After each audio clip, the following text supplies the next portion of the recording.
We're lucky to have with us today Vanessa Shin and Juliette Pascual, who actually have similar functions as far as community outreach for Peninsula Clean Energy and Silicon Valley Clean Energy, respectively. And without further ado, and I think that's the first time today I've said without further ado, I will hand it over. So I'll stop my share, and Vanessa and Juliette, I think you're both muted right now, but please unmute and take over. Thank you, Dennis. Excited to be here. My name is Juliette Pascual. I am, as he said, a community outreach specialist at Silicon Valley Clean Energy, one of our local CCAs here in the Bay Area. Vanessa, do you want to do a quick introduction? Sure. Hi, everyone. My name is Vanessa Shin. I'm the community outreach specialist with Peninsula Clean Energy, which serves San Mateo County. And I'm looking forward to our discussion today and so glad that you all are here. Thank you, Vanessa. So like our title says, we're going to be talking about going all electric and some resources that are available locally to help support residents and businesses in doing that. And both of our organizations are community choice energy providers that may be in your area. So I'll go to the next slide, please, Vanessa.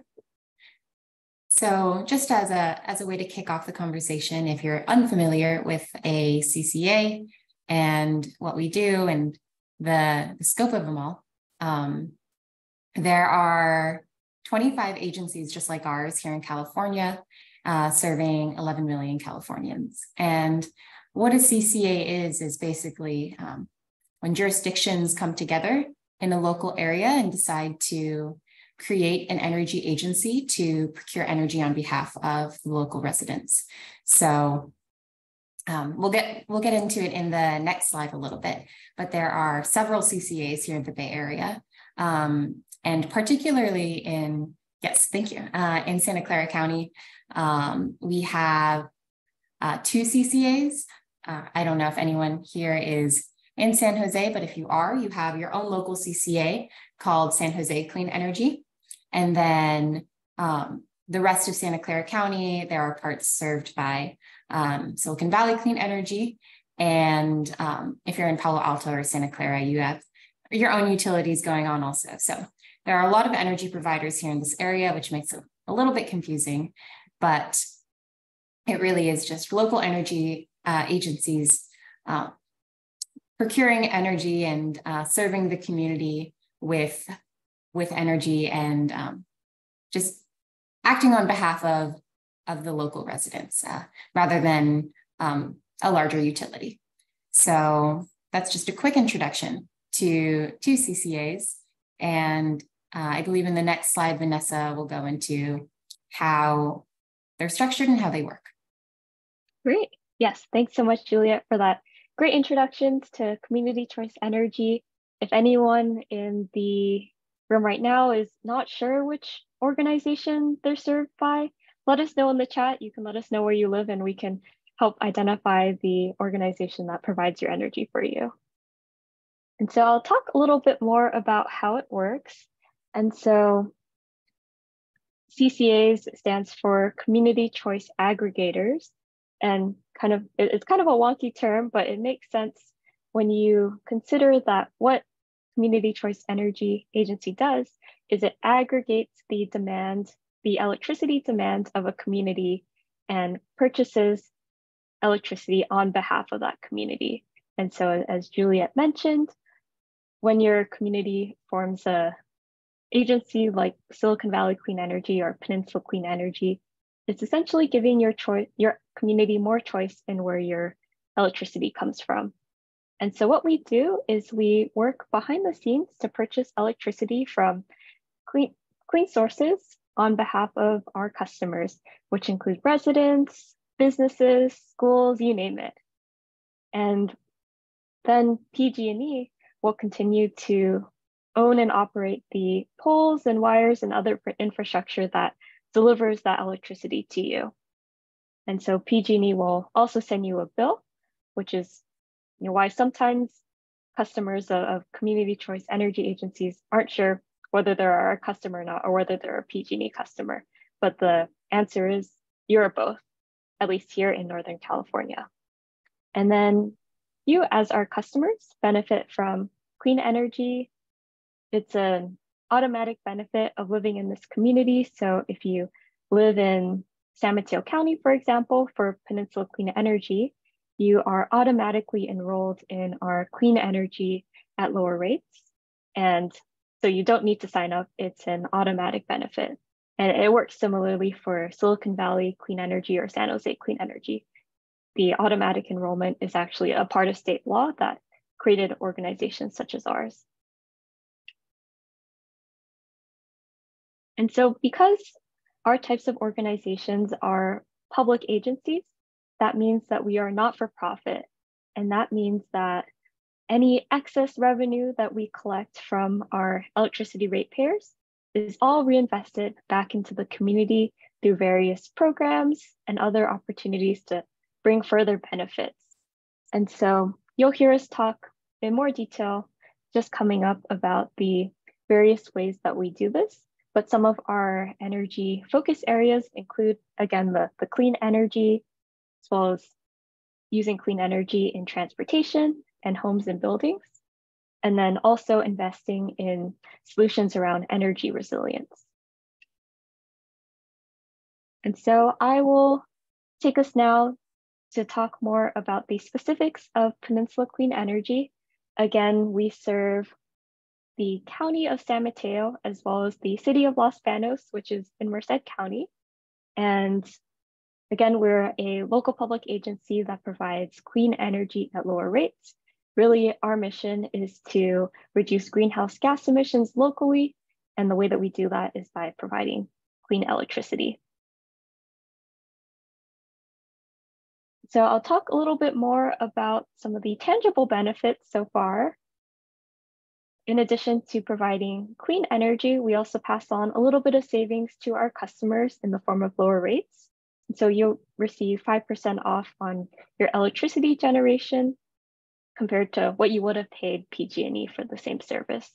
And so for the average customer, that ends up being about $20 to $30 a year, but it really adds up throughout our communities. And so we've estimated that our customers have saved over $107 million since we started in 2016, which I think is such a great and positive message, especially when I'm talking to residents, letting them know that the green and the better for the climate option is not more expensive.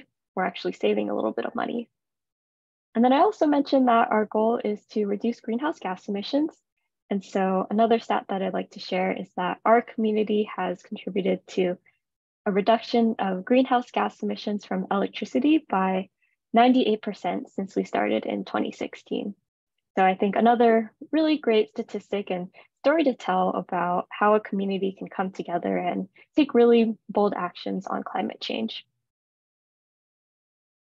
And so I'll talk a little bit more about our clean energy sources. You'll see here on the left side of the slide is a map of some of the local electricity sources that our customers receive. And so we already provide nearly 100% carbon-free power for our customers here in San Mateo County. And that means that there are virtually no greenhouse gas emissions from our energy on an annual basis. And so if you want to learn a little bit more, you can see our sources on our website. It comes from primarily wind, solar, hydropower. This photo down here is geothermal, which emits trace amounts of greenhouse gas emissions, which is why we say we're nearly 100% carbon free. And we do have a goal as an organization to go even further, and that is to provide 100% renewable energy every hour of the day. So not just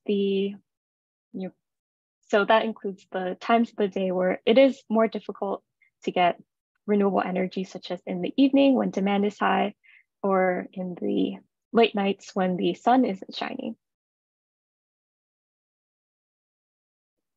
And so because we have this really clean source of electricity here in San Mateo County, we want to work with our community to further reduce their greenhouse gas emissions locally by electrifying everything. And what that means is that we will take all of our current uses of fossil fuels, such as burning natural gas or methane gas in our homes through appliances, and converting that to electric appliances, or in our cars, instead of burning gas in our vehicles, using electric vehicles, electric bicycles, or other forms of active and public transportation. And so we, as an organization, we have a goal to help our community transition to 100% greenhouse gas free by 2035, which is super ambitious. And so that's why we are very grateful for the partnership of our customers and all of the great supporters here in our communities. And so I'll talk a little bit more about the support that we provide for electrifying your home. Here are some of the rebates offered by Peninsula Clean Energy, as well as the Bay Area Regional Energy Network, which is Bay Area wide. And so I'll focus on these two, the heat pump water heater and heat pump space heating and cooling rebates. So if you have a old water heater that runs on methane gas or a furnace that runs on gas, just know that there are incentives from Peninsula Clean Energy, as well as from other goodies and incentives from the federal level. And so we'll give you up to $4,000 for replacing your water heater to an efficient electric heat pump water heater. You can also receive up to $4,500 to replace your furnace with a heat pump space heating and cooling system. And these are pretty cool because they provide not only heating, but also cooling in a single unit. And then the last incentive that I'll touch on is our 0% loan program. And so if you either switch out a water heater or a furnace, you can receive a loan from Peninsula Clean Energy that is with 0% interest up to $10,000. And you can pay back the cost of these upgrades on your PG&E bill every month without having to pay any interest for a term of up to 10 years. We also are committed to working with our community to transition off of personal vehicles that run on gas to electric, and really want to help make that transition more affordable and equitable. So we currently have an incentive for the purchase of used electric vehicles. Any resident in San Mateo County can get $1,000, and if you qualify based on your income, you can get further incentives up to $4,000. And the good news is that this incentive stacks with others in the either statewide or federally.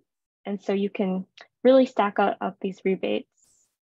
And then I'll, also mention that we're partnering with businesses and public agencies, schools, and multifamily buildings to also increase the amount of EV charging infrastructure. And so we provide incentives and technical assistance to property owners. And then this is my last slide. This is a program that supports the electrification of homes if you qualify based off of your income. So we know that these upgrades are quite expensive and out of reach for many of our customers. And so that's why we have this program called the Home Upgrade Program. And it provides free electric appliances as well as minor home repairs for residents who qualify based on their income. This is a good program for those who might be on a fixed income or aren't able to afford upgrades at the time. And so the eligibility requirements are here on the table on the right, and on the left, it has some the examples of what would qualify into this program. And then I guess as a parting thought, we know that it can be challenging to electrify your home, and we are working on some new programs to help make it easier. So definitely encourage you all to stay in touch and take advantage of these various rebates and incentives if you are ready to act, but know that our hope is that it'll get easier as time goes on, and we're here to support you. So thank you so much, and I'll pass it off to Juliette to talk about Silicon Valley clean energy. Thanks, Vanessa. Yeah, all right. So yeah, we are very similar. Again, we're a sister CCA to PCE, so some of this information will look pretty familiar to what Vanessa just mentioned. We can go to the next slide. These are our communities that are part of SVCE. So if you live in any of these towns or cities, or if you live in unincorporated Santa Clara County, you are eligible for SVCE programs and that I'm about to share with you. And yeah, we have about 270,000 residents that we serve, and our programs are a mix of commercial and residential programs. Next slide, please. And again, similar to Vanessa, we have a map of our power resources. Since 2017, when we started, we've committed about $2 billion towards renewable energy projects. You can see kind of a list of everything that we are working on or has been completed: geothermal, solar plus storage, wind, and long duration storage.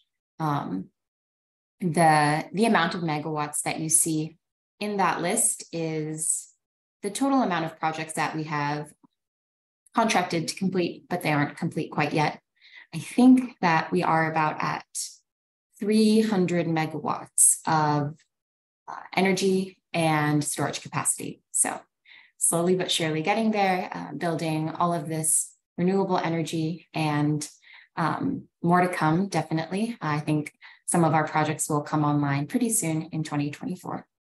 And please go to that website at the bottom if you're interested in learning more about the breakdown of each project and exactly how much each project contributes to our portfolio. And you can go to the next slide. So we also have some numbers on our impact since we launched in 2017. The 29% reduction in carbon dioxide from the 2015 baseline, that is a number that comes from our estimation of the electricity-related carbon emissions. So since that 2015 baseline, we have been able to reduce it by 29% from our clean energy procurements and what we've been able to do to clean up the electricity supply. And then, like I mentioned, over $2 billion that we've invested into renewable energy projects, and that mix of projects that you saw on that map. The $90 million in on-bill savings comes from our annual discount that we provide to our customers. It changes year to year, the amount that we're able to discount our generation from PG&E, but since we are a not-for-profit, community-owned public agency, we're able to take the money that comes from electricity rates and reinvest that into our customer discount. So year to year it does change, but every year we're able to reinvest into our community and save people money on their electricity bills. Next slide, please. And then I'll talk about our customer offers and services, all geared towards helping our customers go electric on the road and at home. Next slide, please. So this is our heat pump water heater and heat pump HVAC system rebate.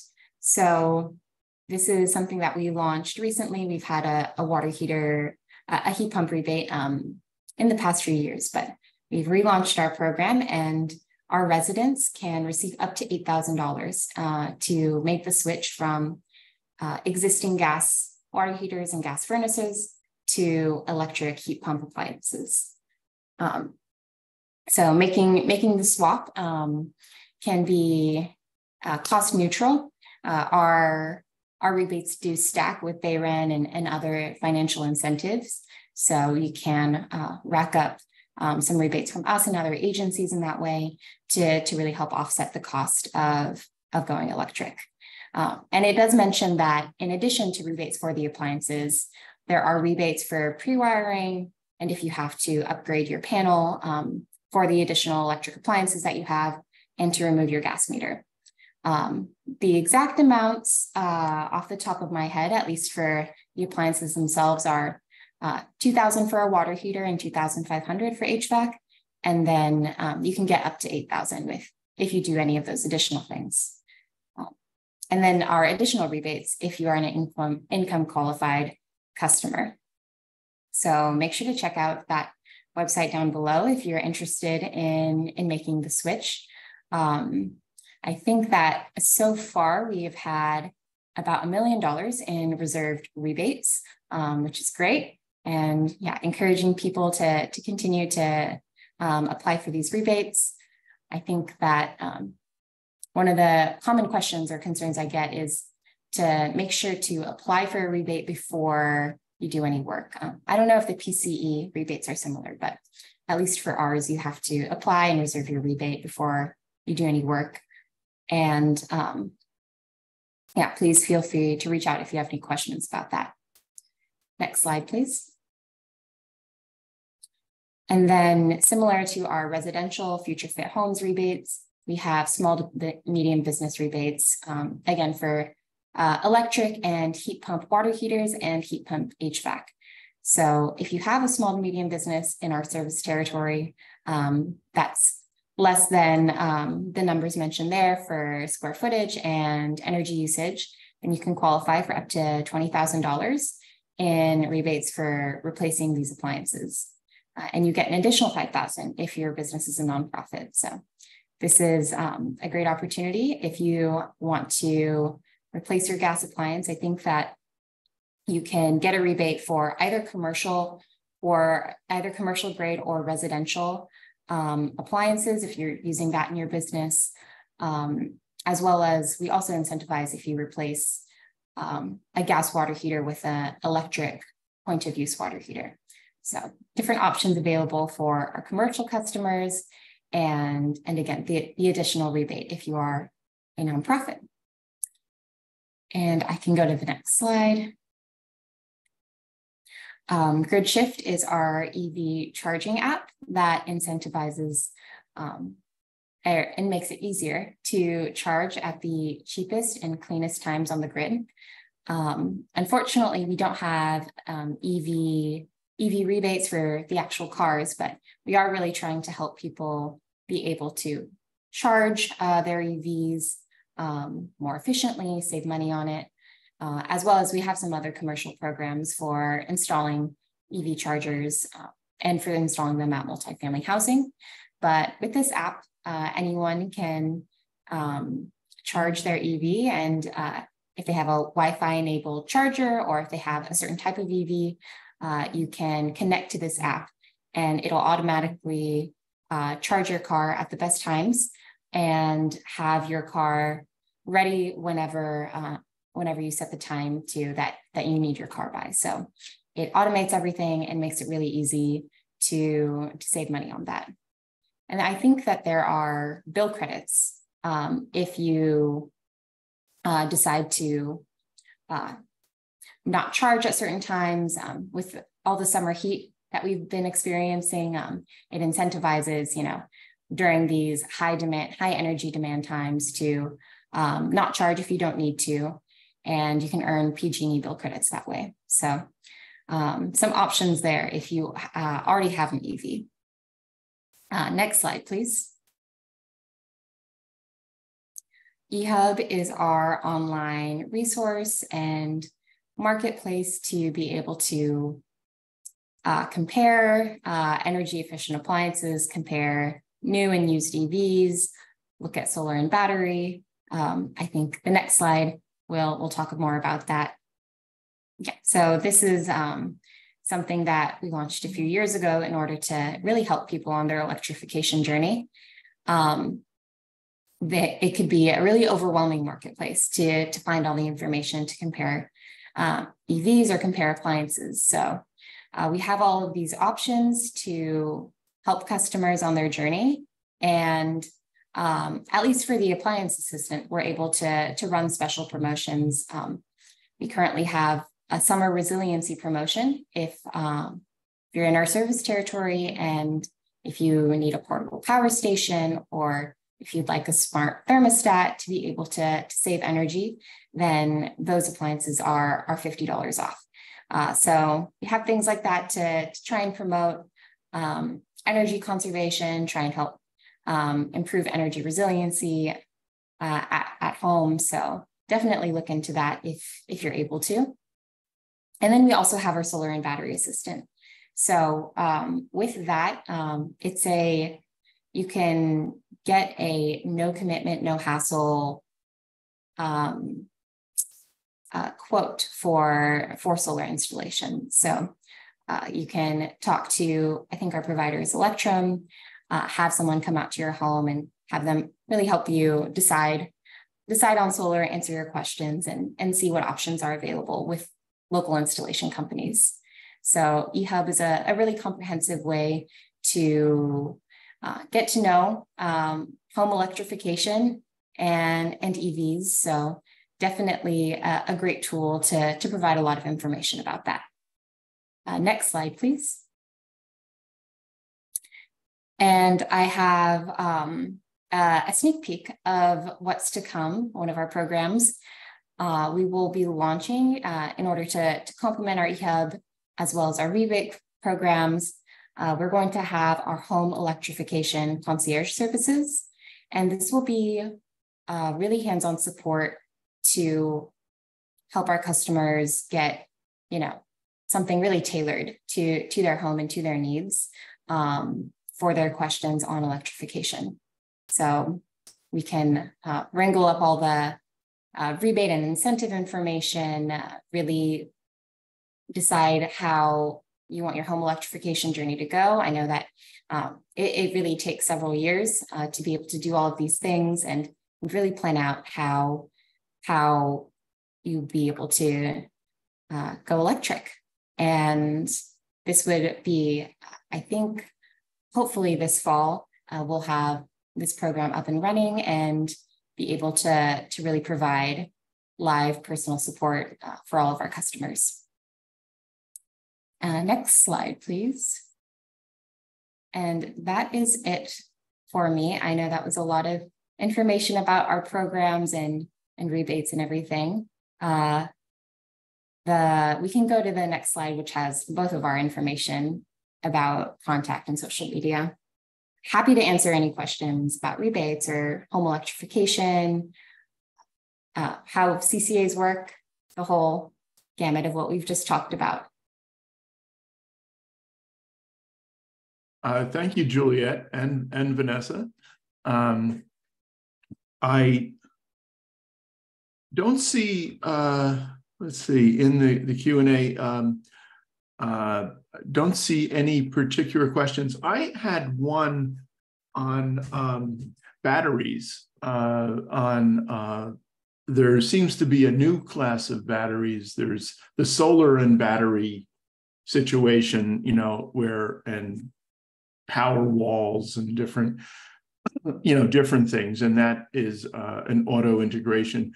There does seem to be now an emerging class of large portable batteries that are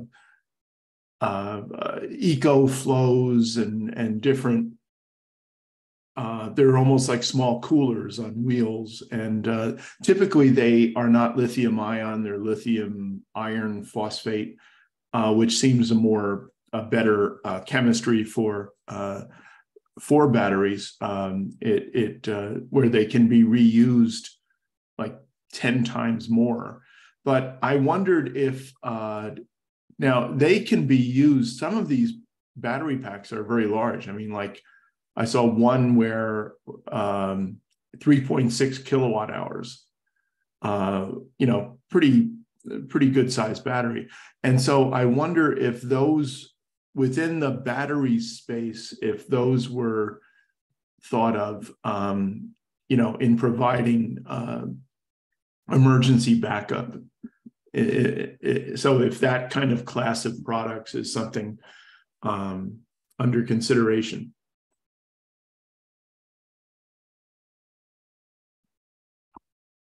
And I'll defer to Juliette.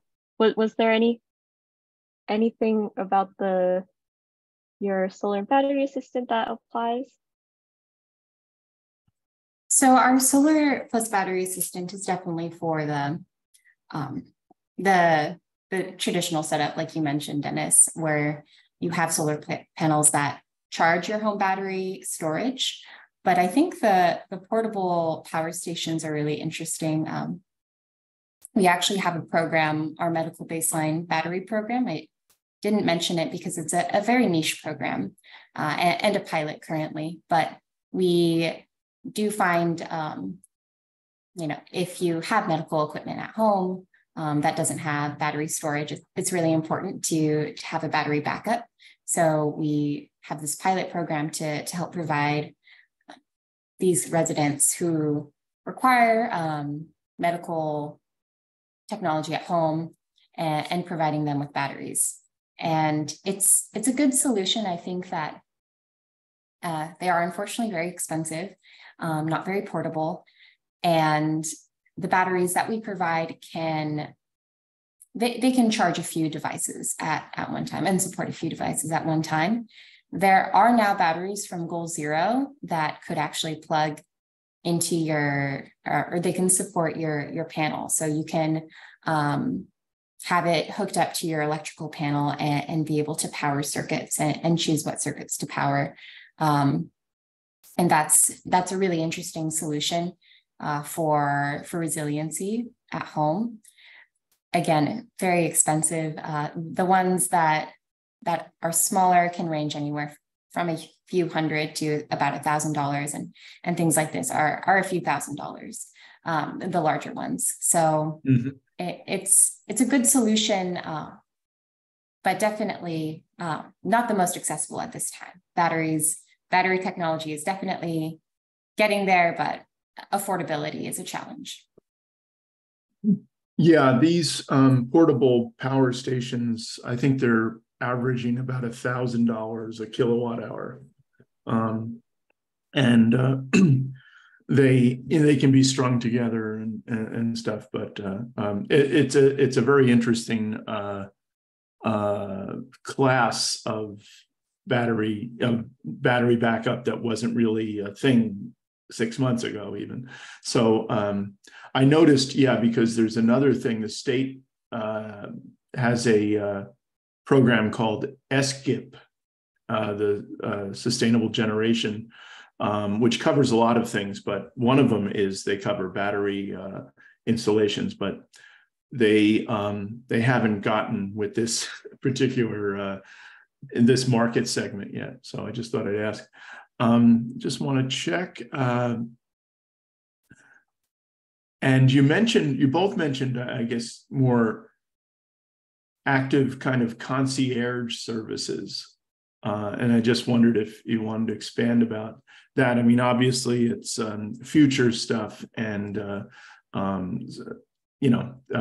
maybe just in general,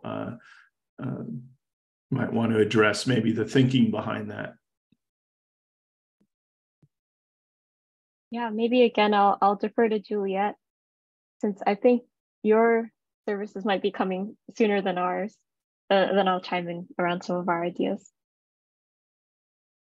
Yeah, definitely. The concierge services are really a response to just the feedback that we've gotten from customers as we've launched eHub and all of these rebates that we have. There still needs, even though we provide resources to go along with these things, we still get many questions and customers having many different types of situations that they're dealing with to be able to try to go electric. So we really just felt the need to provide some sort of support that could be more specific and tailored to people. eHub is a good starting place for people to learn more about these things. But, through rebate administration, we get a lot of customer feedback, in-person events. We just have a lot of people who really want to electrify and make the switch, but really not sure where to start, not sure how the incentives or the rebates work all together, and really just wanting to learn more even about how the technology works. So the concierge services it's going to be built to answer all of that and be really hands-on for customers, because again, it's so personal to everyone's situation. Yeah, this is such a great question, and I love SVCE's eHub and encourage folks to check it out. And yeah, I think it's great that you'll be able to provide more personalized assistance to your customers. We've also heard very similar feedback about it just being very, in many cases, difficult to find contractors, difficult to understand the whole network of rebates. And so we're also working towards solutions on that front. One of the ideas that we have that is a little bit further down the line is providing a turnkey service in which customers who, maybe their hot water heater burns out and they want a replacement quickly, or they, don't want to have to deal with contractors and filling out all the rebate forms, they would contact us at Peninsula Clean Energy, and we would connect them with a contractor who is familiar with the technology, knows how to do the rebates, and they would do that electric appliance upgrade for that customer. And so that is our overall vision, to help make it easier for residents to swap out their appliances, recognizing that, the rebates right now are great, but there still are challenges that remain. Yeah, that's with the water heaters too, that's a major issue in terms of the emergency replacement. So many bad decisions are made by short time frames to get it fixed. So that's certainly a great area to look into. And yeah, and I mean, I certainly would chime in that this stuff is complicated. And, we've been trying to spend a lot of time on, trying to break it down. And there's obviously even a lot of things coming in terms of even different programs with the Inflation Reduction Act, and, well, tax credits are available now, but just some of the other kind of benefits, and kind of considering all this is a daunting task for anyone, certainly. And also it is something, where it really behooves you to do stuff in over a number of years. You can't do everything at once. I mean, you can try, but you're not going to be very successful. So it's really good to have a plan, and be able to take advantage of the help and perhaps some of the concierge services as well, and be really good. Yeah, so, we have staff members at Peninsula Clean Energy that have difficulty with electrifying their home, and these are people who live and breathe energy and find it difficult in their home circumstance. So we thank you, Dennis, for being an early adopter, and to the other early adopters who are really paving the way and helping to make it easier for others to follow. Yeah, I did. Yeah, there's certainly some things, but I know, for instance, we have, just even at my house, we have some interesting wrinkles, but not everything is done, certainly. And I mean, we have bi-directional charging. We have a Chevy Bolt, and I'm not sure if he's in the audience, but David Cole helped me with that, putting in a kit to the Bolt that basically took advantage of the fact that it's a 60 kilowatt hour battery on 4 wheels. And so it's available now, to plug into an inverter and be a major energy source. I mean, it could run the fridge for, 3 weeks. So that kind of thing is great. It's something that I saw emails with different groups from 2015. We were talking about it because they were doing it in Japan with Nissans, and they never seemed to get their act together to do it in the US.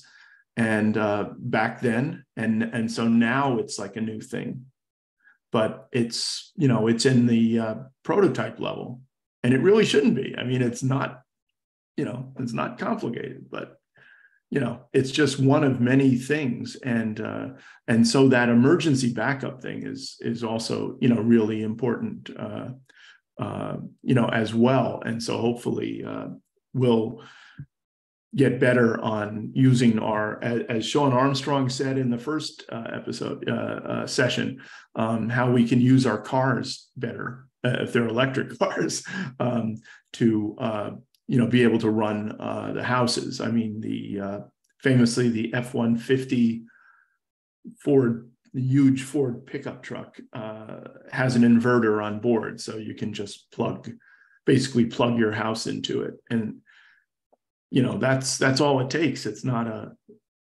that not that complicated.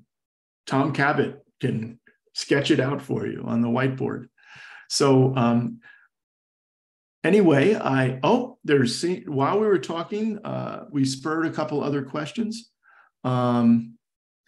Actually, one is more of a comment, or a couple comments, and from Mary Dateo. It can be easier to do it all at once, depending on your circumstances.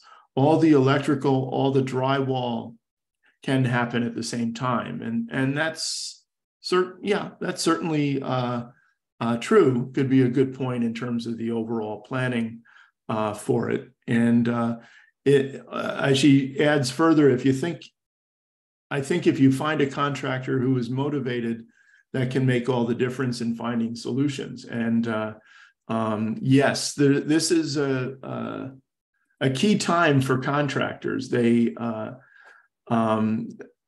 traditional way of working is changing, and especially in terms of these energy projects, there's a lot of concierge services they have to provide as well, and there's paperwork involved, and so there's new skills that are needed for that, let alone even the skills as far as the electrical and plumbing skills that are needed for a heat pump water heater.